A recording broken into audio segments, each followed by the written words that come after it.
Hi AI అనేక సమస్యలకు కృత్రిమ మేధతో పరిష్కారం. నగరంలో పెరుగుతున్న స్టార్టప్ ట్రెండ్స్. పూర్తి వివరాలకు చదవండి రేపటి సాక్షి దినపత్రిక. తిరుమల శ్రీవారి మహాప్రసాదమైన లడ్డూ తయారీలో వినియోగించే నెయ్యిపై ఉన్మాద వ్యాఖ్యలు చేసిన ముఖ్యమంత్రి నారా చంద్రబాబు నాయుడు తాను తవ్వుకున్న గోతిలో తానే పడ్డారు. నేషనల్ డైరీ డెవలప్మెంట్ బోర్డు పరీక్ష నివేదికను వక్రీకరించి అడ్డంగా దొరికిపోయింది టీడీపీ. జంతువుల కొవ్వు నెయ్యిలో కలిపారంటూ సామాజిక మాధ్యమాల్లో టీడీపీ మూకలతో హోరెత్తించారు. కానీ ఆ పరీక్ష నివేదికను పరిశీలిస్తే ఆవు నెయ్యిని పరీక్షల కోసం 2024 జూలై 12న టీటీడీ పంపగా అది తమకు జూలై 17న చేరిందని, పరీక్షించి జూలై 23న నివేదిక ఇచ్చినట్లు అందులో స్పష్టంగా ఉంది. అప్పుడు అధికారంలో ఉన్నది చంద్రబాబు నేతృత్వంలోని కూటమి ప్రభుత్వమే. దానికి బాధ్యత వహించాల్సింది చంద్రబాబు సర్కారే. టీటీడీ ఈవోగా జె శ్యామలరావును జూన్ 14న చంద్రబాబు ప్రభుత్వం నియమించింది. ఎన్డీడీబీ పరీక్ష నివేదిక టీటీడీకి ఇచ్చిన రోజంటే జూలై 23న టీటీడీ ఈవో జె శ్యామలరావు తిరుమలలో మీడియాతో మాట్లాడుతూ ఒక ఆవు నెయ్యి ట్యాంకర్లో వనస్పతి వంటి వెజిటబుల్ ఫ్యాట్లు కల్తీ అయినట్లుగా ఎన్డీడీబీ నివేదిక ఇచ్చిందని చెప్పారు. ఆవు నెయ్యి కల్తీ చేసి సరఫరా చేసిన సంస్థను బ్లాక్ లిస్ట్లో ఎందుకు పెట్టకూడదో చెప్పాలంటూ షోకాజ్ నోటీస్ ఇచ్చామని చెప్పారు. మరో ట్యాంకర్ ఆవు నెయ్యిలోనూ వెజిటబుల్ ఫ్యాట్ కలిపినట్లుగా తేలిందని, దాన్ని సరఫరా చేసిన సంస్థకు షోకాజ్ నోటీస్ ఇచ్చామని ఈవో శ్యామలరావు స్పష్టం చేశారు. ఎన్డీడీబీ జూలై 23న 2 ట్యాంకర్ల ఆవు నెయ్యిపై ఇచ్చిన పరీక్షల నివేదికలను విశ్లేషిస్తే అందులో వెజిటబుల్ ఫ్యాట్ కలిసినట్లు ఉందే తప్ప ఎక్కడా జంతువుల కొవ్వు కలిసినట్లు లేదని టీటీడీ అధికార వర్గాలతో పాటుగా ఫుడ్ సేఫ్టీ అధికారులు కూడా తేల్చి చెప్తున్నారు. దీన్ని బట్టి చూస్తే జంతువుల కొవ్వు కలిసిన నెయ్యిని శ్రీవారి లడ్డూ తయారీలో వినియోగించారంటూ చంద్రబాబు చేసిన ప్రచారంలో ఏమాత్రం వాస్తవం లేదని స్పష్టమవుతోంది. చంద్రబాబు ప్రభుత్వం అధికారంలోకి వచ్చాక టీటీడీకి ఓ సంస్థ సరఫరా చేసిన 2 ట్యాంకర్ల ఆవు నెయ్యిలో వెజిటబుల్ ఫ్యాట్ కలిసినట్లు మాత్రమే ఎన్డీడీబీ పరీక్ష నివేదిక ఇచ్చింది. జంతువుల కొవ్వు కలిసిన దాఖలాలేవి లేవని ఆ నివేదిక స్పష్టం చేయడం, అప్పుడు అధికారంలో ఉన్నది తామే కావడంతో సీఎం చంద్రబాబు అడ్డంగా దొరికిపోయారు. అయినా సరే తాను చేసిన ఆరోపణలు నిజమని చాటి చెప్పేందుకు యథేచ్ఛగా అబద్ధాలతో రుబాబు చేశారు.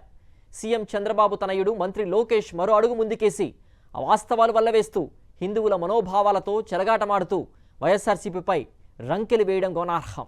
ప్రభుత్వ వైఫల్యాల నుంచి ప్రజల దృష్టి మళ్లించడానికే ఇలాంటి చౌకబారు ఆరోపణలు చేస్తున్నారంటూ చంద్రబాబు లోకేష్పై శ్రీవారి భక్తులు, టీటీడీ అధికార వర్గాలు ఆగ్రహం వ్యక్తం చేస్తున్నాయి. మరింత సమాచారం మా ప్రతినిధి సతీష్ అందిస్తారు. సతీష్, ఆవు నెయ్యిలో వెజిటబుల్ ఫ్యాట్ కలిసిందని ఈవో ప్రెస్ మీట్లో చెప్పారు. కానీ చంద్రబాబు మాత్రం అనిమల్ ఫ్యాట్ కలిసిందంటూ కూడా అలాగే సోషల్ మీడియాలో వికృతమైనటువంటి సర్క్యులేషన్స్ జరుగుతున్నాయి. దీనిపై వైఎస్ఆర్సీపీ నేతలు ఏమంటున్నారు? పూర్తి అప్డేట్స్ ఏంటి?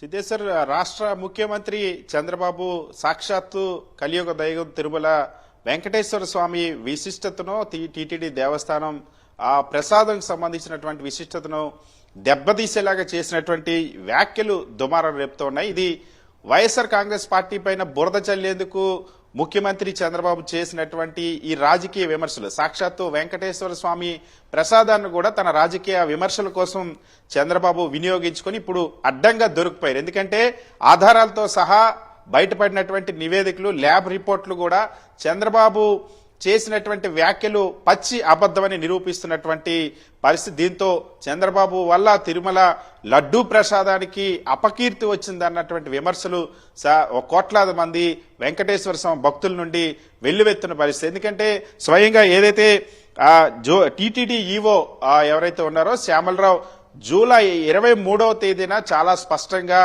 ఏవైతే ల్యాబ్కి పంపించినటువంటి ఆ నెయ్యి సంబంధించినటువంటి నివేదికను పూర్తి స్థాయిలో వివరించారు. ఆన్ రికార్డ్ ఆయన చెప్పారు వెజిటబుల్ ఫ్యాట్ ఉందన్న అంశాన్ని గుర్తించింది ఆ ల్యాబ్ రిపోర్ట్ అన్న అంశాన్ని చెప్పారు.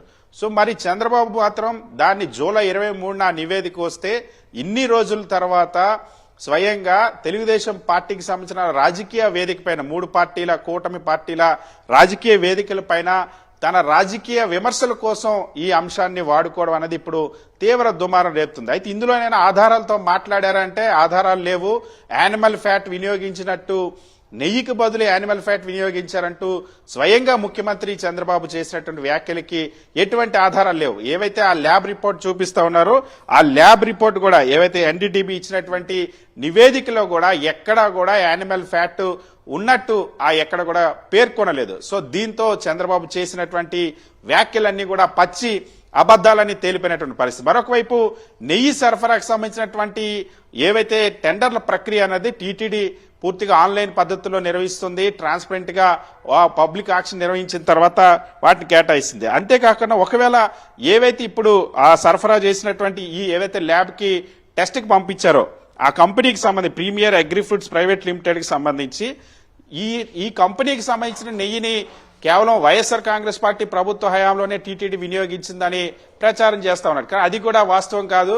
2013 నుండి కూడా ఈ సంస్థ నెయ్యి సరఫరా చేస్తుంది. అంతేకాదు మరీ ముఖ్యంగా అత్యధికంగా చంద్రబాబు ప్రభుత్వ హయాంలోనే గడిచినటువంటి ప్రభుత్వం 2014 జూన్ 8 నుండి 2019 మే 29 వరకు కూడా Premier Agri Foods Private Limited అనేక దఫాలుగా టెండర్లో పార్టిసిపేట్ చేసి కాంట్రాక్ట్ దక్కించుకున్న తర్వాత ఆ నెయ్యిని సరఫరా చేసింది. మరి నిజంగానే అదే సంస్థని ఇప్పుడు ఆ జంతువుల కొవ్వు నిజంగానే అందులో ఆ నెయ్యిలో ఉండుంటే ఆ రోజు వినియోగించిన అప్పటి నుండే చంద్రబాబు ప్రభుత్వం నుండే వీళ్ళు ఎక్కువగా సరఫరా చేయడం మొదలుపెట్టారు. కాబట్టి సో నిజంగా అపచారం ఏదైనా జరుగుంటే అది చంద్రబాబు ప్రభుత్వ హయాంలోనే జరిగిందన్న అంశం అయితే ఇప్పుడు ఖచ్చితంగా వైఎస్ఆర్ కాంగ్రెస్ పార్టీ కూడా చెప్తుంది. అందుకని దీనిపైన వైఎస్ఆర్ కాంగ్రెస్ పార్టీ కూడా చాలా సీరియస్ గా తీసుకుంది. ఈ రోజు ఆ హైకోర్టుని ఆశ్రయించింది. ఆ సాక్షాత్తు టీటీడీ మాజీ చైర్మన్ వైవి సుబ్బారెడ్డి హైకోర్టులో ఆ పిటిషన్ దాఖలు చేశారు. ఖచ్చితంగా దీనిపైన న్యాయ విచారణ జరగాలి, హైకోర్టు జడ్జితో న్యాయ విచారణ జరగాలి, లేదా హైకోర్టు నియమించినటువంటి కమిటీతో విచారణ జరపాలని కోరారు. విజిలెన్స్ విచారణ అయితే చంద్రబాబు ముఖ్యమంత్రిగా ఉన్నారు కాబట్టి ఆయన ఇన్ఫ్లుయెన్స్ చేసేటువంటి అవకాశం ఉంటుంది. ఇది కోట్లాది మంది భక్తులకు సంబంధించినటువంటి సెంటిమెంట్ అంశం. ఇది వాళ్ళ మనోభావాలకు సంబంధించిన అన్నింటికి మించి అనేక దశాబ్దాలుగా ఉన్నటువంటి తిరుమల తిరుపతి దేవస్థానానికి సంబంధించినటువంటి ప్రతిష్ట విశిష్టతకి సంబంధించింది. వెంకటేశ్వర స్వామి లడ్డూ ప్రసాదానికి ఉన్నటువంటి విశిష్టత పైన సాక్షాత్తు ఈ రాష్ట్ర ముఖ్యమంత్రి చంద్రబాబు మచ్చ తెచ్చేటువంటి ప్రయత్నం చేశారు, మరక వేసేటువంటి ప్రయత్నం చేశారు. కనుక దీనిపైన న్యాయ విచారణ జరగాలని వైఎస్ఆర్ కాంగ్రెస్ పార్టీ కూడా డిమాండ్ చేస్తూ పిటిషన్ దాఖలు చేసింది. బుధవారం దీనిపైన విచారణ జరగనుంది. సో యానిమల్ ఫ్యాట్ ఉందని చంద్రబాబు చేసినటువంటి వ్యాఖ్యలకు సంబంధించి ఒక్క ఆధారం కూడా లేదు. దీంతో అది కూడా ఇప్పుడు జరిగినటువంటి ఆ వెజిటబుల్ ఫ్యాట్ గుర్తించింది కూడా చంద్రబాబు ప్రభుత్వ హయాంలోనే. ఇప్పుడు ఆ జూలై 17వ తేదీ తర్వాత జూలై 23 మధ్య జరిగినటువంటి ఈ పరీక్ష కాలం ఇది. సో దీంతో అన్ని వేళ్లు కూడా ఇందులో జరిగినటువంటి వివాదంలో చంద్రబాబు వైపే చూపిస్తున్నాయని మనం చెప్పొచ్చు. సిద్ధేశ్వర్. ఓకే సతీష్.